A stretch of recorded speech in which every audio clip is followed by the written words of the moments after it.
దేవునికి పక్షపాతం లేదు. రోమాపత్రిక 2వ అధ్యాయం 11వ వచనం సెలవిస్తుంది కదా! ఆయనకి పక్షపాతం లేదు.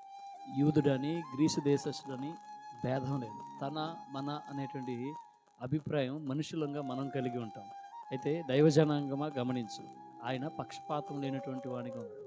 అన్యుడైనటువంటి కొర్నేలి ప్రార్థన చేసినప్పుడు దేవుడు ఆ ప్రార్థన విని జవాబిచ్చి కొర్నేలు కుటుంబాన్ని రక్షించుకున్నాడు. నీవు ప్రార్థన చేసినప్పుడు దేవుడు తప్పకుండా నీ ప్రార్థన ఆలకించి నీ జీవితంలో కార్యం చేస్తాడు. నువ్వు దేవుని బిడ్డవై అనీతి కార్యాలు జరిగిస్తూ నీతిమాలిన పనులు, సిగ్గుమాలిన పనులు చేస్తే దేవుడు విడిచిపెట్టడు.